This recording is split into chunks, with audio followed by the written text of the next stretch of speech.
Hi, my name is Kevin McDonald, and I'm declaring my independence. Independence from what? Why, negative thoughts and energy, of course. Chief among them, hate, division, and fear. You see, I know that we're all one, and together we can solve any problem, save our planet and each other. Please, join me as we come together as one and choose a better way to be. So now, let's begin with my independence report.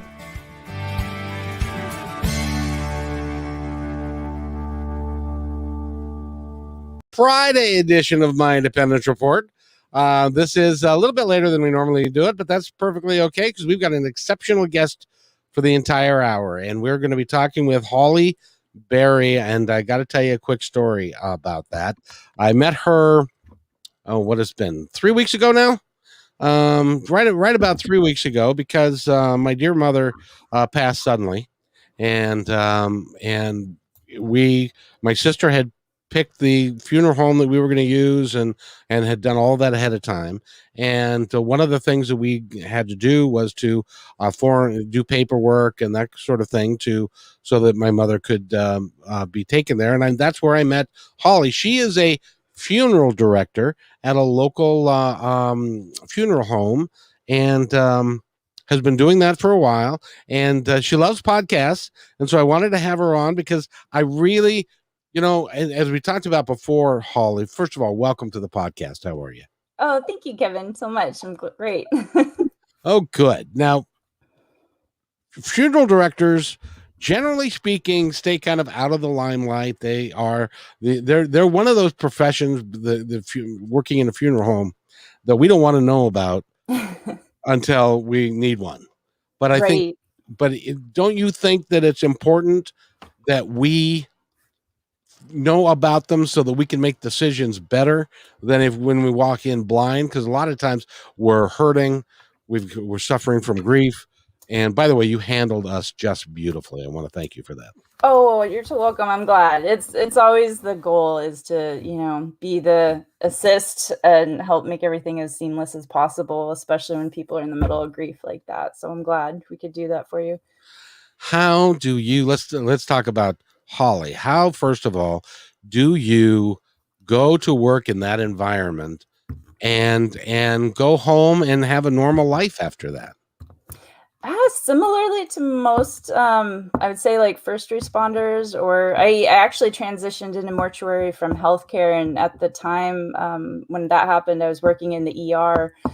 So it was actually less stressful to work at the funeral home from there. But yeah, there's a high amount of burnout if people aren't careful, and they definitely need to be aware of compassion fatigue, I think, is a term that if people read about it and educate themselves when they're in those types of industries, it can really help them offset any big impact. What did you do in the ER? In the ER, I was an admit rep. So the person that you would hand your insurance card to, and then we'd, if we couldn't, meet someone at the front, we'd have to go meet the ambulance in the back to help get the wristbands and double check identities and try to, get everything like that. And it wasn't usually very slow, but when it was, we could, help people get water or magazine or, anything the nurses would let us do. Oh my goodness gracious! So that would be a lot of short-term stress, right? Yeah, yeah. You only see someone for like minutes at a time, whereas with the funeral directing, especially with the smaller organizations like the one your family used, you're more connected to the family on an ongoing basis throughout the whole process. Maybe not so much the big corporate places where the positions are more segmented, Ford factory style, but at the smaller ones, there's a huge sharing of roles. So I just wanted to point out, are you tapping your hand or fingers? Oh, sorry. I know it's a nervous thing, and that's okay, but I wanted the audio to come out really good. So when you're dealing, so first of all, I got to tell you, because you seem like you're very young, but you've been in the floral designing industry, you've been in the emergency room, you were and you've been in the mortuary. we'll call it the last responder Uh, I love that term when you use the last responder industry for a while. How long have you been doing this?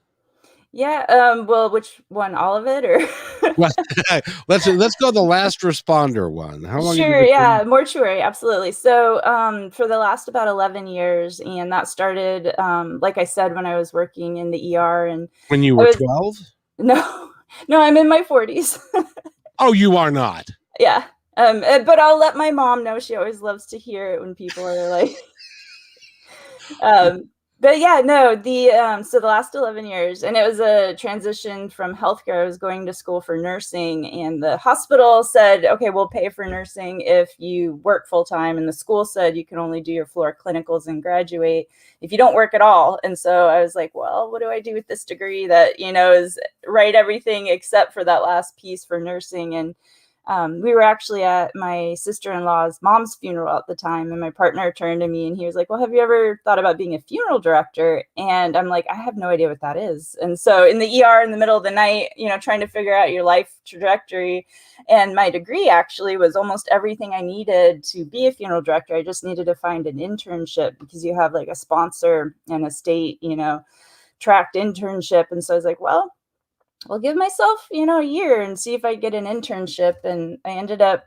getting one in about 6 months, I think, at that point, and that's where the path went that way. And so when you get into the mortuary business, where do you start?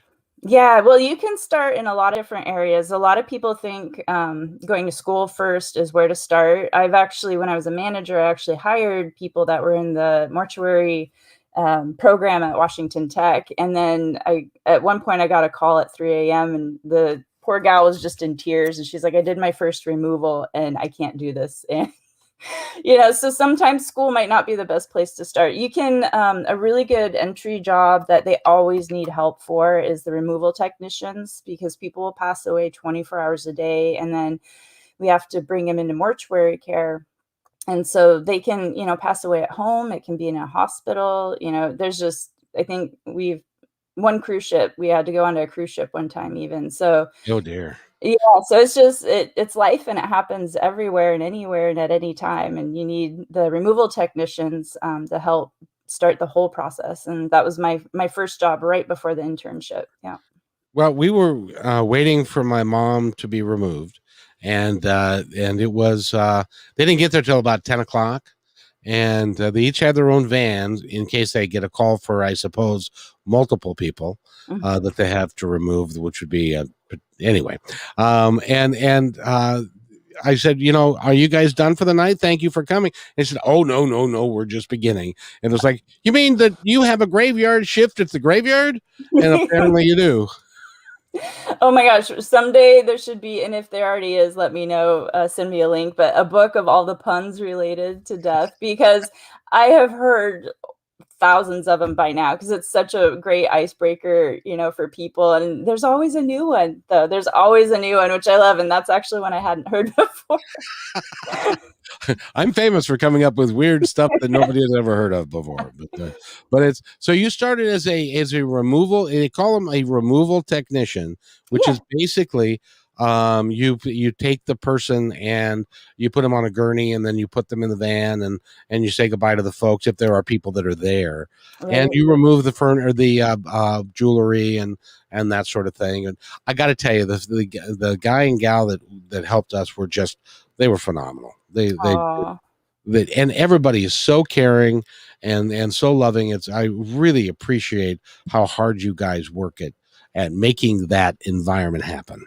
Oh, absolutely. I'll definitely pass that on. Yeah, it's usually a van, and then it's usually the gurneys are similar to hospital styled gurneys, but they're specific to mortuary. We don't have to worry about IV bags or anything like that, that are going with the person on a little, standalone wheelie or anything like that. But um, it's so I don't even know the right word for it. It's so unique. Like every family and every situation you walk into, everyone is so engaged at that moment, because you're right at the beginning of the whole process. And it takes, I think, people that can do that and walk into that and do it repeatedly, I think I stopped counting at over 300 removals myself. I think it takes really, really big souls or old souls or kind souls, to just be there and want to help and just do what you can, in a hard situation that no one wants to be in. One of the gals that came to remove my mom. Now, my mom, soaking wet, weighed about 95 pounds. But this girl was skinnier than, I mean, she was like really, really, really, really tiny. It was like, what do you do when there's a 350-pound guy that's lying she really didn't tell us how she managed that, but how Yeah. did she manage that? Well, who knows if she's got that opportunity yet? I might not know. Yeah, no, I think one of and there are, slings and all kinds of different tools to help with it. But I think we had the most people there we had everyone except for one person, one man standing back at the actual funeral home. So I think we had 5 people there on site to help because the person was about 300 pounds. And so you do the best you can because people, especially, are not shaped like, a easy box to, necessarily just pick up and move. You have to, work with hands, work with legs, watch the head. And so in really, really tough scenarios, where people are like trapped in some sort of room or, they were in the bathroom and they, fell sideways and, they just don't fit out the front door, we can call the fire department and, people like that. But they generally don't prefer it when we do that because they're like, well, that's your job. Why are you calling us? It's like, no, we need the help. Seriously, we're calling because we've tried everything. So I suppose that you have seen in your working time every possible position and activity that people are engaged in when they expire. Not sports. I've heard of people passing away in the middle of like playing tennis and things like that. I've never had that personally. Oh, and I was going to make a joke about Richard Pryor's father, but I probably shouldn't say that. But so but people die. As a matter of fact, my ex-wife's had an aunt who expired on the toilet. So you've had people that's happened to as well. Yeah, and that's actually a really commonplace. So in Washington, there's a real good process where usually medical or the coroner or someone is involved before we're involved. But with heart attacks, a lot of times people feel like they have to go to the bathroom right before they have the heart attack. And so that is a really common place where people will pass away. And if the medical examiner says, okay, well, it's normal, it doesn't look like there's any reason why we need to do an autopsy or anything, then we're allowed to go remove them from where they still are. So, yeah. Now, my sister had an interesting question, and I didn't know the answer to this because there's the question of rigor mortis. When a body is gone, how long does it take before that sets in? Yeah, it's like a chemical reaction, and there's like a window of time. So it'll happen at some point, within the first day or so, depending on, the conditions and everything. And then sometimes it'll actually relax as well. So it depends on, where the timeline is. And then if we're preparing someone for an actual, dressing, viewing, casketing, or anything like that, if we have to do an embalming, we actually have to relieve the rigor mortis in order for the embalming fluid to be able to get everywhere. And so you have to, kind of start working the joints again to get them flexible. Really? The things you didn't know.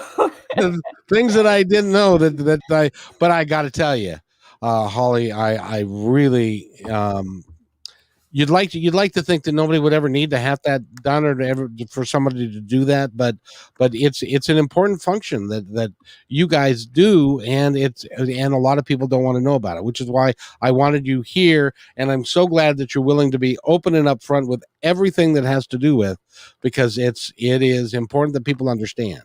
And we're going to get into the funeral directors and the paperwork and the costs and all that kind of stuff in a bit, but after you were done removing people, then you went to work in the crematorium.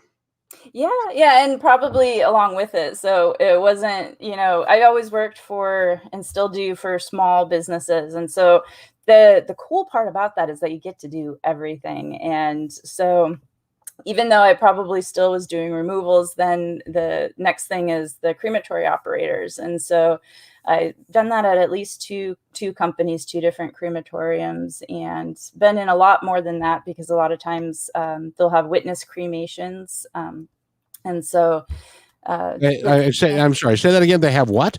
witness cremation. So families, especially like the Buddhists, the Sikhs, there's certain ones where I think Hindu too, they want to be actually there for the beginning of the cremation. And so they call it a witness cremation because you can kind of witness the beginning of the process. For flame-based cremation, I know we have more now in Washington. We can do water and organic reduction as of last year, I believe. But for the flame-based cremation, usually one of the family members they'll choose one of them to push the actual start button as well on the machine. And the whole process, depending on what kind of cremation casket you have, will take, hours. And depending on how efficient the retort is, that's the machine that does the cremation. So they generally don't have people stay for the whole thing because it's several hours and it's, very industrial. So at the beginning of it to let the family be there to add any last notes, songs, prayers, photos, flowers, and see that start of that process. I had no idea that actually is a religious portion of their religion is to watch the part of the cremation. Yeah, it does seem to be really popular with certain cultures. And so I think most of the people that are born and raised in Washington that, maybe aren't in any specific, demographic, it's just kind of the been here the whole time type of people. A lot of times they have no idea that you can actually go to the crematory or be around the person other than in your brain. You see the movies where it's a casket in a chapel.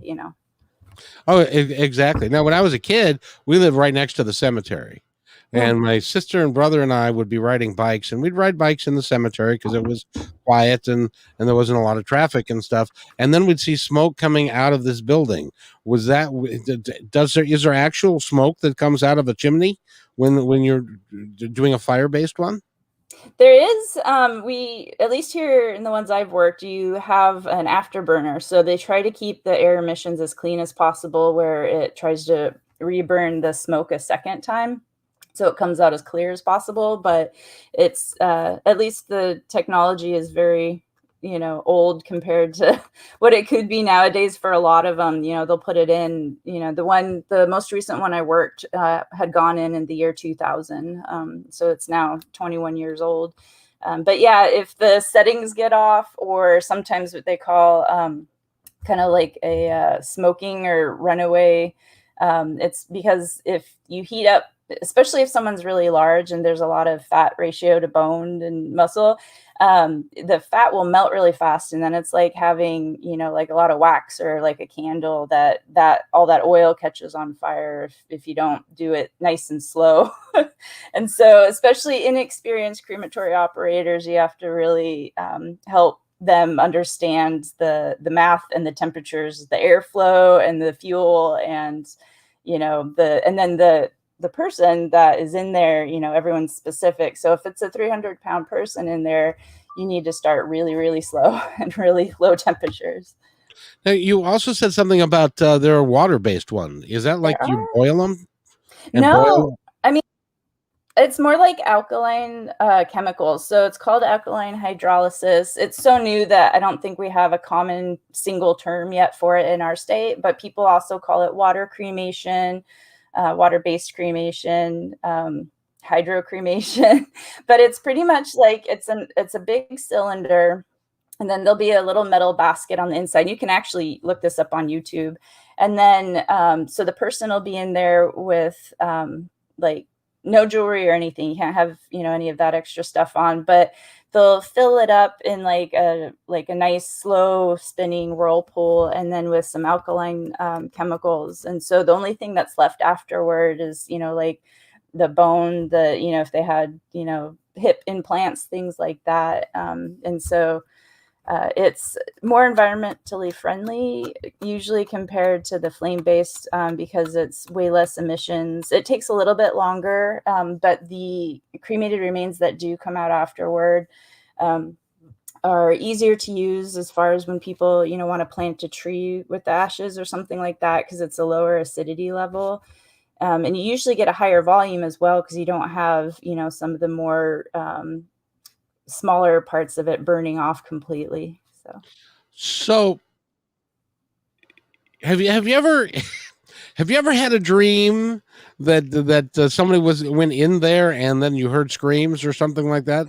No, no, but there was an old coworker I had that was not a very nice person, and I think at one point he knew he wasn't a nice person, because he was like, "Okay, I need to go in there to fix that," and inside the retort, and he's like, "But you guys all need to go leave, and I'm locking the door so no one's in the main operating room where the buttons are while I'm doing it."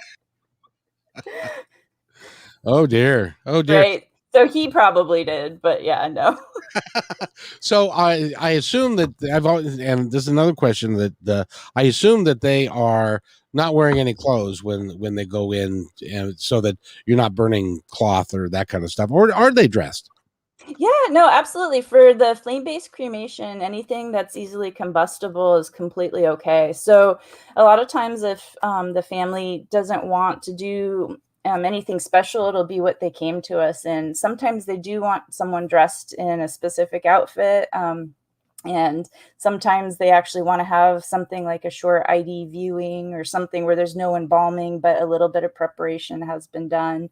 And so, yeah, it's completely okay. As long as it's not like, really thick rubber shoes. Usually they don't like it when people, they try to take glasses off. But no, clothes for the most part. No big down parkas, probably not, but yeah, it's totally a normal thing to have someone in clothes for the flame-based cremation.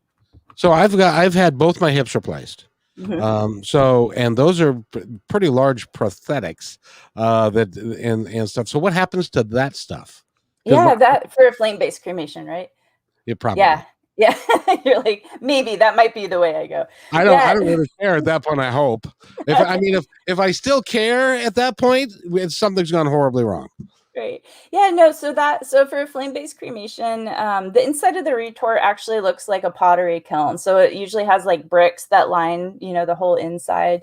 But they'll be there afterwards. So what usually remains after that is any metal parts, and the bone fragments, and then the retort is swept out.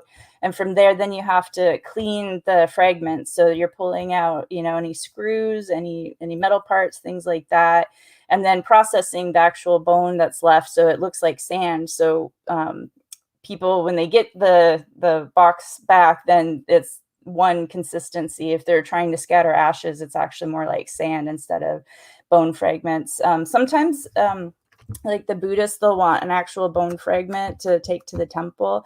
So that's an instance where we'll set aside, and not process like all of it down like normal. But yeah, those different metal pieces like that can go into like biohazard, medical recycling, things like that. And when I was a crematory operator at the last place, there was a nonprofit metal recycler, and we'd keep the big barrel right next to the processor where we'd take care of creating the bone fragments into the ashes for people, so they could scatter into a nice uniform consistency of ashes. But yeah, the metal would be in the other bin for that. There was one family once, and I loved him to pieces. I think it was a father, and so he had a wife and lots of kids, and some brothers and sisters. But they said, okay, he's had a whole bunch of rods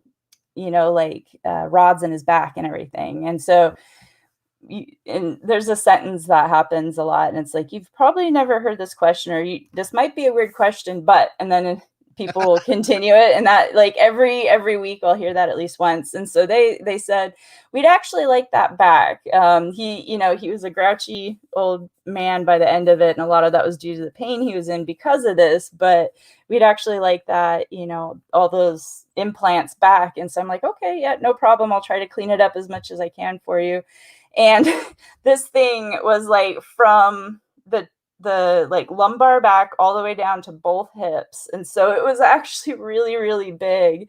And I could see why that was a huge part of their lives, and that they knew that that was a huge impact on him, and why they probably wanted it back so they could actually see and, you know, hold this thing that influenced their family so much. But Yeah, and say, this is why. See, this is why exactly.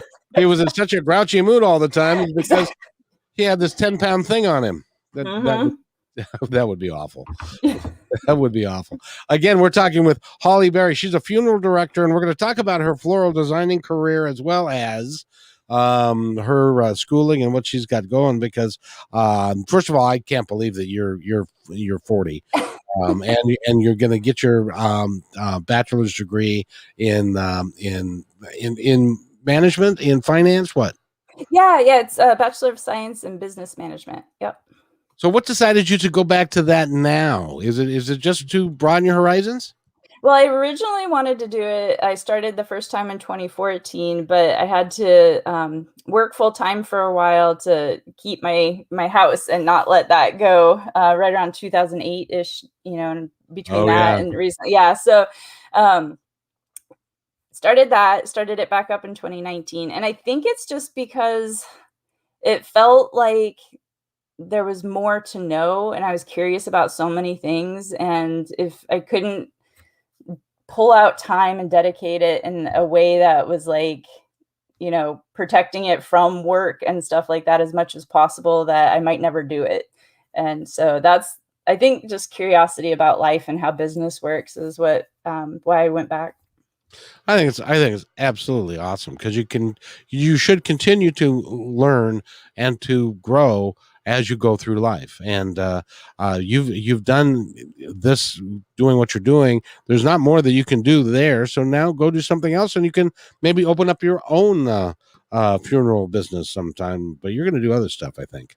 I think so too. Yeah, I'll probably always keep my license because that it's just so unique, and I had to work so hard for it. And you can use it as long as you can walk and talk. When you're 80 years old, you can be a funeral director. So now, when you are, first of all, let me ask you: is I sense that people being cremated is growing, and people being buried is, because of probably cost, I suppose, Mhm. is less. Is that, have you found that to be true? Are they running out of graveyards to put people in too? Right. Yeah. Both great questions. And yes, no, you're correct. So, cremations, especially, like, you can definitely track it like easily from 50 years ago, started increasing, and you saw the margins for burial to cremation starting to change. The West Coast, way more than the East Coast, has been a big mover of cremations. I think Washington's traditionally one of the highest out of all of the states. Like, we're usually in the top 10 for volume of cremation to burial.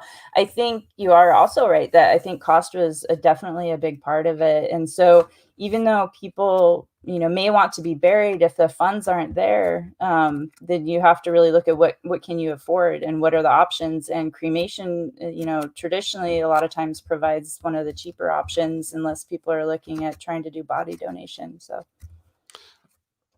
I hadn't thought of that. But so, because like in my family, my father did not want to be cremated. mhm. So he is in a crypt. And the way that they worked it was a 4-to-1 plan. I don't know if you've heard of this before. But my mother was going to be cremated and put her ashes within his crypt, and there's room for 2 more people to be put into that crypt, so that all of them get a name tag. Unfortunately, I get left out of the thing because I would be number 5. Ah, So I have to go. I have to go somewhere else. But I'll probably have my kid throw me in the ocean or something. Because that's. Go ahead. I was gonna say that's actually the Washington State Ferries have a really cool, currently no cost to the family program to be able to let people do that. Oh, that's awesome. That's awesome. Because what we did with my father-in-law was we took him to Ocean Shores. They spent a great deal of time there, and Beautiful. we threw him in the ocean. And his wife is my mother-in-law is still in my ex-wife's closet, but that's a story for another time. We won't go there. uh but that is the thing about when you decide that you're going to cremate somebody, that it takes away the timeline of when you have to do a memorial service, or you have to do an open casket or something like that, right? Well, it can help. A lot of people still do want the actual cremated remains out of service. And when that is the case, even though that's not the majority of the type of services, then they're trying to plan that service around everyone else's schedule. And then they're trying to get us to make sure, do everything we can to make sure that those cremated remains, or what people, normally call ashes, can be there at the service. So yeah, it's interesting. Sometimes people will plan that before they even meet with the funeral.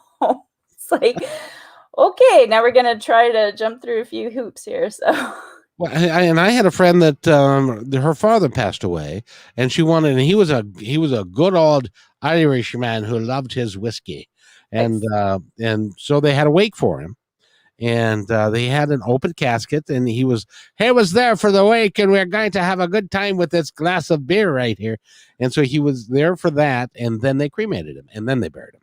And does Wow. that happen very often? The wakes not as much, but that's totally a thing that can happen for sure. Yeah, most of the ones I've been to were, yeah, Catholic, or or not military, but like police officer type people, where they'll have like a wake. So How do you deal with families that are deep in grief? Do you go through classes to learn how to deal with that? yeah, part of the whole licensing process is having to be educated. Not nearly as much as a doctor, or people that specialize in it, but absolutely having to take grief related counseling type education and classes. Yeah, so the one thing, and this might be helpful for everyone listening, like if you have a friend or anyone going through grief, whether it's a divorce, whether it's a death, like the one thing that we're trained not to say is it'll be okay. Just never say that. Because, What do you mean it's going to be okay? It's not going to be okay. He's dead, damn it. What do you mean it's going to be? I get it. Yeah. it's like, eventually, well, they'll find a new normal, but that's the one thing you don't say, because then you're, discrediting their emotions, and their emotions are the thing, that's right up front for them at the time. And so, pretty much just being there, being present, and, listening and acknowledging, those are some of the like first things to try to do out of the toolkit. I tell you, it's got to be tough sometimes. It's the raw emotion, because you're talking to people, within days after perhaps a sudden death, perhaps a suicide, something that is just horrific, and you're talking to them, and they within days, and the raw emotion just must be horrible. Right. Yeah. Well, when I worked in the ER, I definitely saw a lot more of the shock part of it, because you'll get the full spectrum. But with the funeral related stuff, sometimes the shocks wear off. And if they're the type of people that have the anger is present, then you're getting the anger. Like they're gonna be upset no matter what you say and do. So I admire the way that you handle yourself in a very professional way, but also a very caring way. By the way, I want to, if anybody is interested, if anybody's going through grief, there is a great book out by her. Her name is Elizabeth Kubler-Ross, and she's got a book called The 5 Stages of Grief.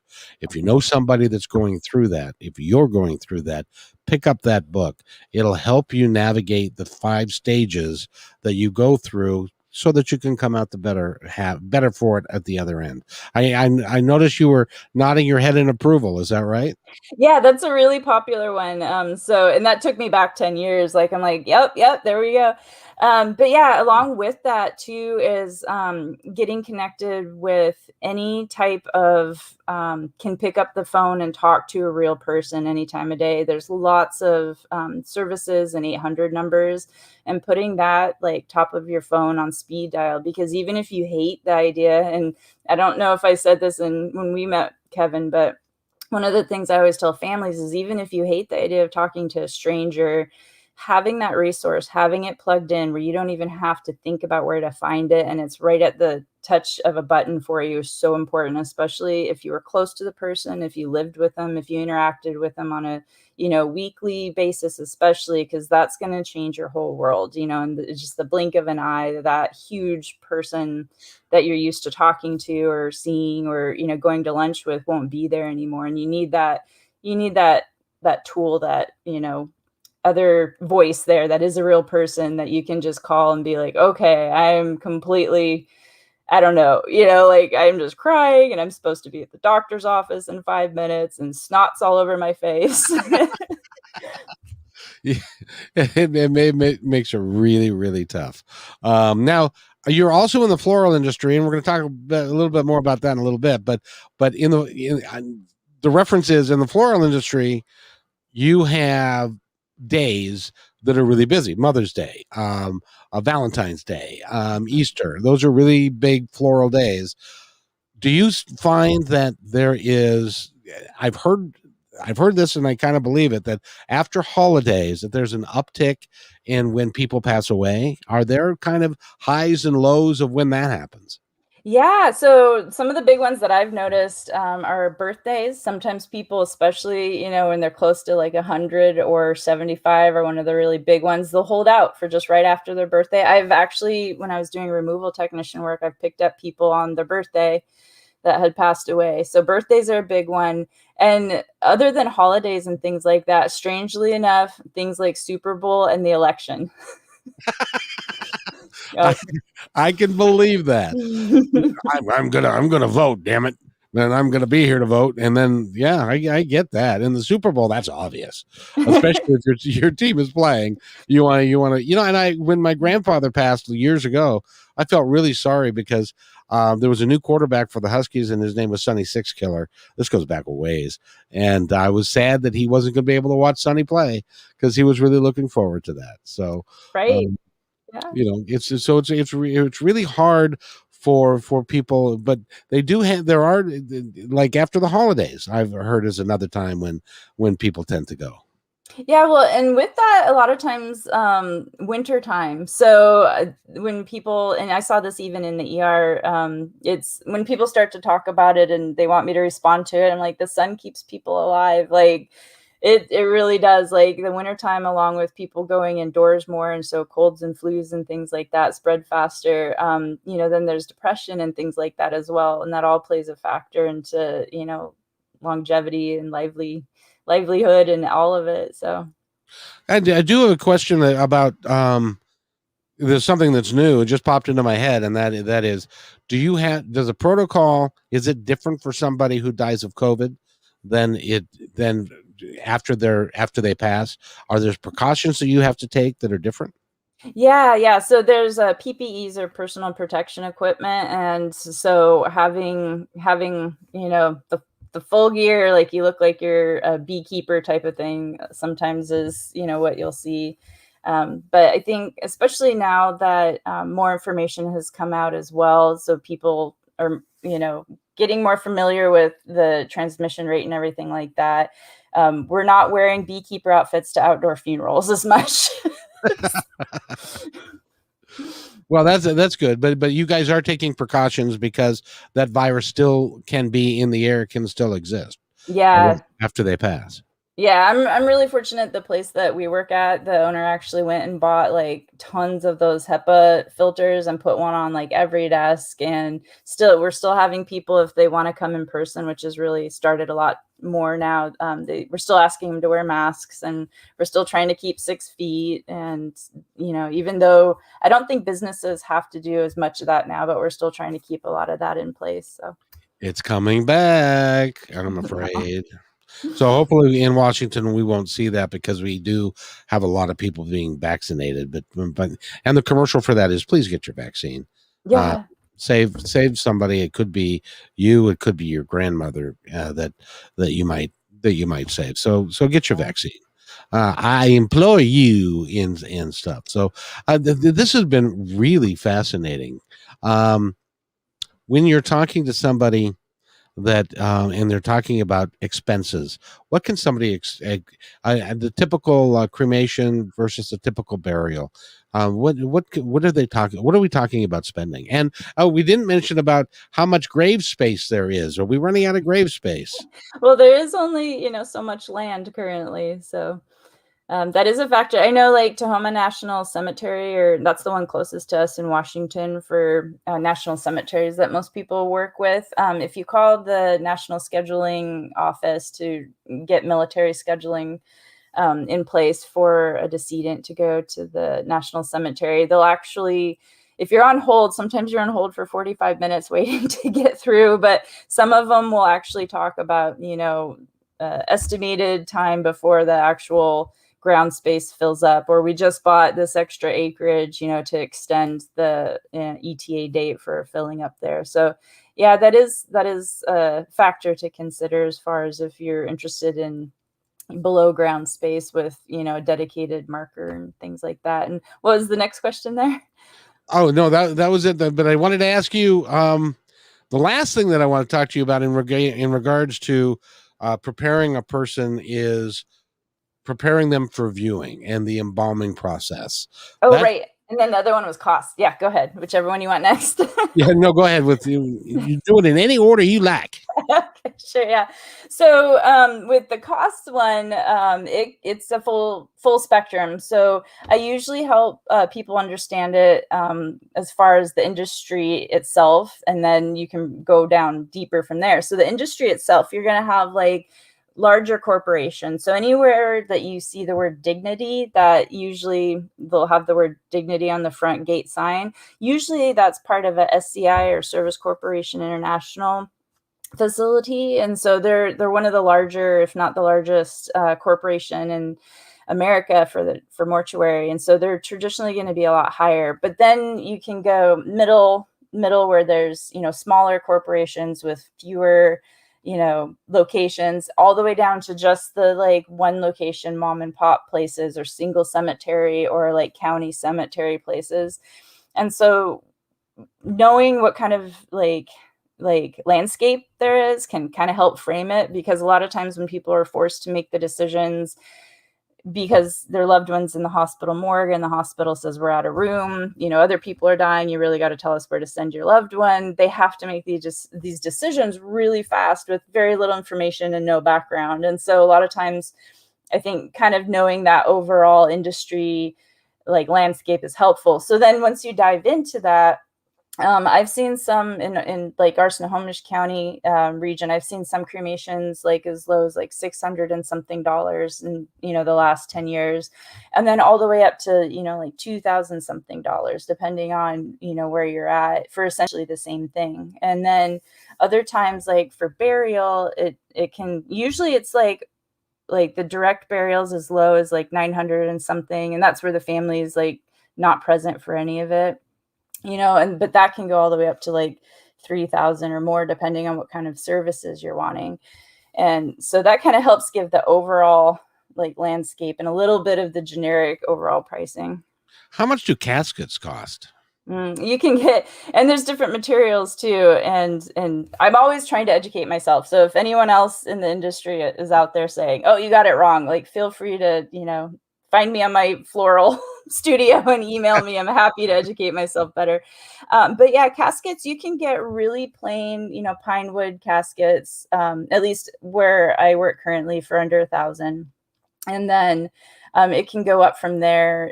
Usually for burial purposes, they need something that has like really sturdy handles, like rigid, some sort of like rigid or locking handles, to be able to be considered part of the burial process. Although there are green burial cemeteries as well, where you don't have to necessarily have that standard casket or vault or anything. I've never worked like for a cemetery. It's always been as the funeral director for the funeral home, bringing the family and the decedent to a cemetery place. But we do sell the caskets. So there's that. And I think there was the process for embalming. The next step I wanted to talk about was when you're trying to prepare somebody for showing. Yeah. I assume they provide you with a picture, or how do you know what they look like in life? Yeah, if we're lucky. That's one thing as a funeral director that I always ask for is please, please, please get us a picture that is somewhat recent, not 20 years ago, that it looks like how you want us to try to make them look. That is in your head what you're expecting, because we'll ask for a picture sometimes and they'll give us something from like when they got married 40 years ago. I'm like, that's a beautiful photo. How about we save that for the service? Do you happen to have anything else? Like, everyone has smartphones now. Are you sure you didn't take a picture at all at Thanksgiving? Just anything. But yeah. So if we're lucky, if we get a photo like that, that is definitely what we can use to help try to make them match what they look like when they were alive. And in the embalming process, are the internal organs taken out and then filled with them embalming fluid and that sort of thing? Is that how that works? So we don't actually necessarily take the organs out. When people do go to the medical examiner does do that. They have their whole process for trying to determine cause of death or rule out, homicide, things like that. But for the embalming process, generally we're just trying to replace like the normal arterial fluids with the preservation fluids. And so if we don't have to do any autopsy repair or anything like that, the ideal case is a 1-point embalming where you just have to do one insertion and one like usually like one of the arteries where you can put everything in and have all the extra coming out in just one spot. And if it can get to all the limbs, to all the feet, to all the hands through that's the cleanest. Like that's an embalmer's daydream, is just 1 point, and that the person can still get it through the whole body. So I'm curious to know, and I've never heard anybody explain it to me. Perhaps you can. Why do we do that? Why do we embalm people? Yeah. So with it being a preservation method, it helps extend the time for being able to do visitations and viewings is, I think, the main reason it came into being. And so, way back in the day when people, were at war or anything like that, if their sons were passing away, to get that person back to their family, that person would just be like nothing, by the time they got him back. And so I think a lot of that was to extend time. And like if you go even further, back, like if you're looking at like Egyptian things and stuff like that, they were wanting to just be, like forever present no matter what. But nowadays, the way in my mind nowadays, it's to help relieve a lot of the stress of when to schedule something. So if the family knows they do want to have an open casket, if we can give them, if we can get permission for the embalming right away, the sooner the embalming can happen, the better as far as the quality that can come from it. And then the longer, depending on the timeline that they're looking at, we can use a higher or lower index on the chemicals, and that can help make people last a little bit longer. And the other part of it though is in our natural state, we're leaky bags. In a graphic way, yeah. Yep. So we're 98% water, and we leak all over the place. Yeah, exactly. So by even if it's not a long time out where they want the viewing or visitation, some people are totally comfortable with that being around that, especially like maybe a healthcare worker. But other people, like, they're going to be very emotionally disturbed if they're there and all of a sudden there's some leaking happening, because there hasn't been any of that preparation for the internal stuff. So Egads. I see. It used to be that they had a lot more open caskets, I think, than they do now. Yeah.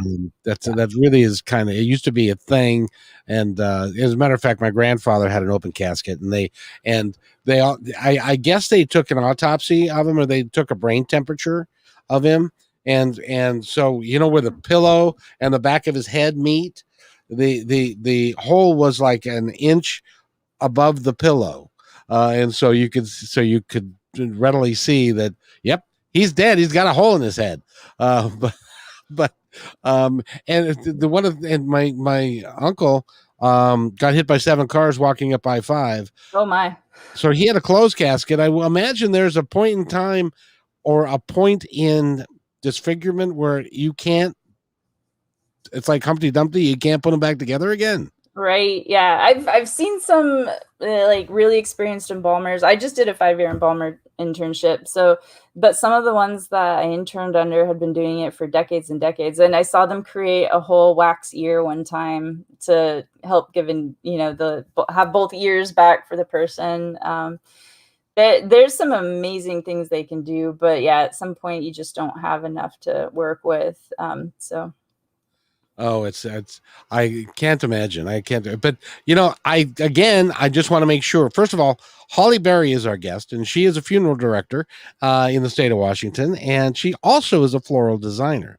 And we're going to talk about that now because you've got a company that you do floral designs for, correct? Yeah, it's called A Natural Design. I call it a studio floral company because I have a like office where I can meet people, one of those like workspaces, shared spaces, and so you can like give proposals and share the screen and have conference rooms. But then for the brick and mortar part, I use my garage, and so it's awesome because I can have the flowers like delivered to me from the wholesalers, and then I can also get the delivery services if it's like a one-off, daytime, birthday flowers for someone. The courier service can pick it right up from my front door as well and take it right to go get delivered. So it's a lot of fun. I think the most fun I've had with it has been with working with local photographers and models over the last couple of years to do portfolio work for social media. Oh, cool. Now, do you also do weddings and that sort of thing? Yeah, Yep. Go ahead. Yeah, I was just gonna say my favorite is the micro weddings because I get to do a lot more of the hands-on there. But yeah, the events are a lot of fun because you get that overall theme and like being able to brainstorm and imagine and try to understand the people, the bride or the groom's, vision for it. So if somebody wanted to contact you because they need flowers for an occasion, how do they do it? Yeah, it's anaturaldesign.com, just 3 words. anaturaldesign.com. I got to tell you the story real quick. My sister-in-law passed away, and I was doing the radio show at the time, and I had a psychic medium that was on, and she said, I said, does she have a message for us? And she said something about yellow roses. So at the memorial service the next day, the place was chock full of yellow roses. Cool. So it was really was a cool thing. It's a hard business that you guys do, and it can be kind of thankless, can't it? Yeah, on both businesses. Yeah. that is so true. Because my wife was in the floral business for a long time, and sometimes people are just they want the world and they want to pay nothing for the world. Yeah, the coolest part though, I think Mother's Day is my absolute favorite holiday because every mother you hand those flowers to is so happy to get them. So they might say they don't like flowers, but if they don't like flowers, at least send them something. So now, do you also deliver? If you had to get in your truck or van and deliver it? Yeah, I mean, I can, but I tend to try to connect with. I was using Postmates for a while, and they just got bought by Uber. So I'm in the process of interviewing with a replacement, so I can, as the small business entrepreneur thing goes, focus on the main things that only you can do and outsource the rest. Well, I'm amazed at everything that you're doing and that you're continuing to expand who you are and to create new things and have that entrepreneurial spirit. Do you have any idea how you're going to use your education after you get done in September? Yes, and if you had asked me that 6 months ago, I probably wouldn't have been able to say yes. Cool. So yeah, no, it's been a long 2.5 years, and I think I have like more than like 5 different Google Drive folders of just trying to research what on earth I was going to use this business bachelor's for. But I think I'm going to start, or I guess continue my curiosity with the financial world. So in 2018, I got I finally got enough bandwidth and time and space to really start deep diving into researching things. And even before that, like, I don't think I had even heard the term passive income until I was in my early 30s. And so there's just, it's similar to mortuary. There's sometimes a really huge gap in our ability to understand that, but you're forced into it at some point. I mean, your first job, you're paying taxes, so I'm thinking maybe like a financial planner, work with a brokerage. Right now I'm onboarding with them to use the life insurance license, because that helps the mortuary families, and then probably within about a year or so maybe get some more licenses to get the certifications to do a bigger capability within that industry. What is it about you, do you think it is, that makes you a little bit different, in that you are continuing to follow your passion, you're continuing to grow, you always want to learn, you want to do more. It's always about doing more and more and more and more and more. What's up you set you apart? Why are you different than the rest of us that want to sit on the couch and binge watch stuff? I think there's actually, and like overwhelming and drowning yourself with, doing too much is definitely something I have to try to balance. But I remember, I think it was like Oprah was talking about it at one point, and she was just like, I was raised poor, and, I just wanted to, work and educate myself as much as I could. And so anytime like it seemed like I was stagnating or not moving, I had to be moving. I had to be moving forward in some way. And so I think it's kind of that same little nip of whatever she was describing, is like, just learn, keep learning, keep growing, keep seeking. Well, you keep doing what you're doing, and you're gonna be fabulously wealthy someday. Um, I'm okay and with that. Yeah, and you love podcasts. So one of these days we're gonna have to sit down and chat about that. And but first, you get out of school and get that done, and then I'd love to have you back on to continue our conversation about this, because it's pretty interesting. And again, I just want to thank you and the home that you work with, because you guys were sensational, Oh, from awesome. picking my mom up and taking care of that, the getting the certificates that we needed, the taking care of her. That is one question that I did have too, is that they took her from the house and she went to a place in, I think, Marysville. Yeah.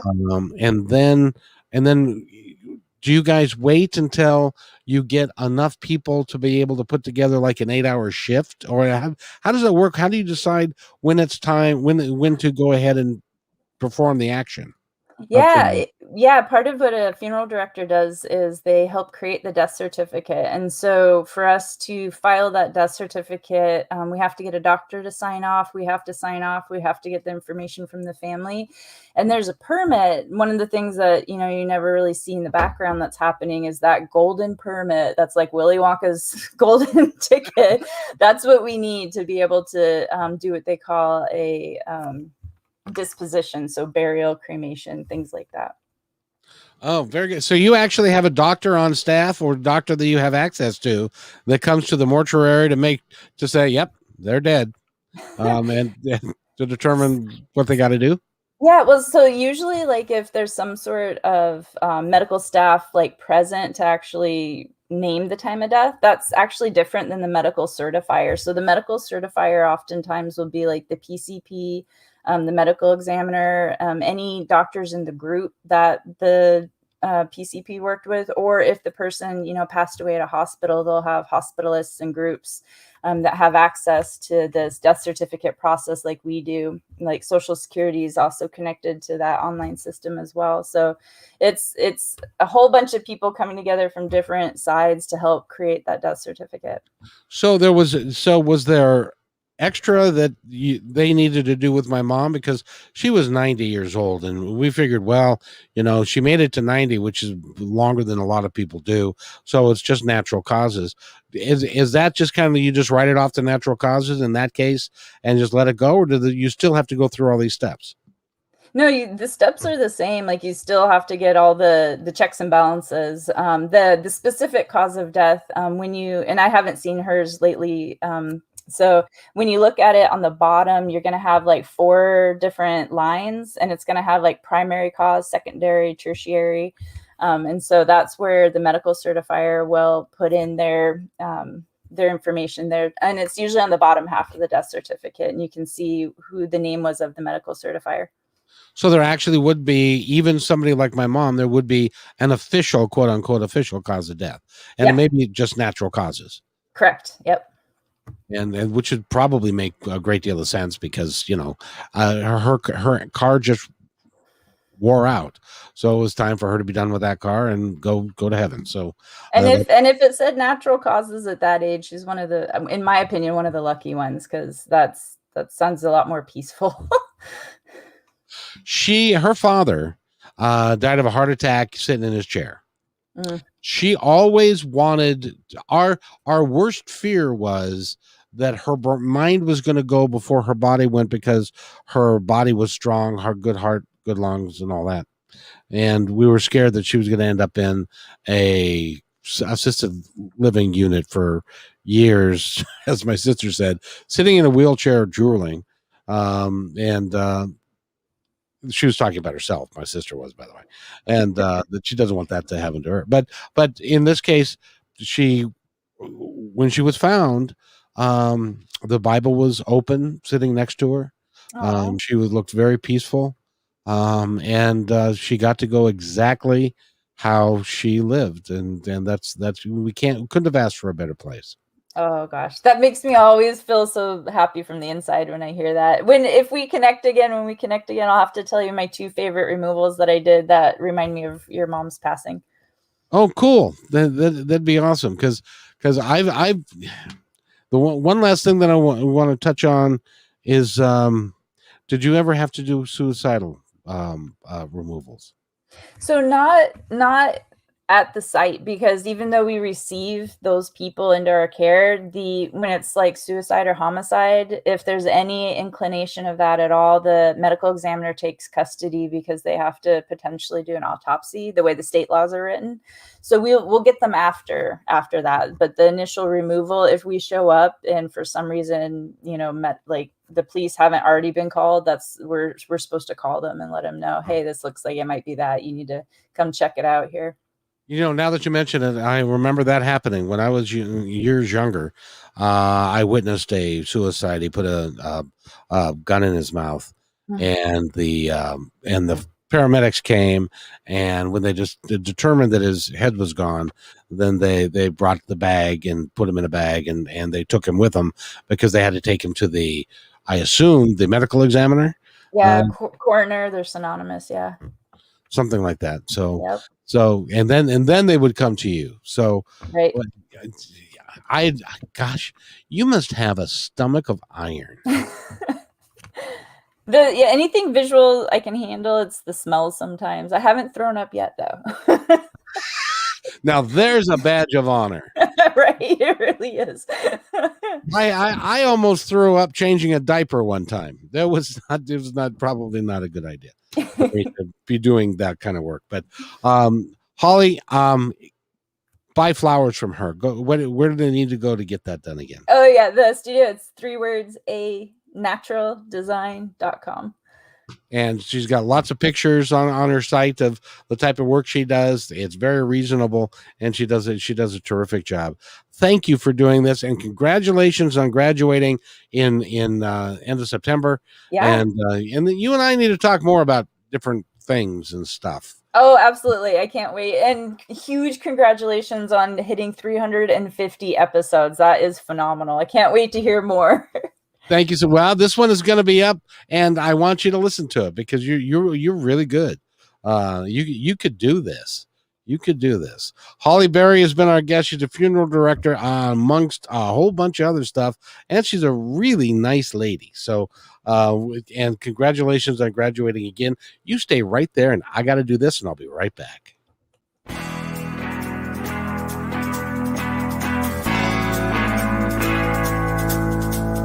Hey, and thanks for listening to this episode all the way to the end. Hey, pretty cool.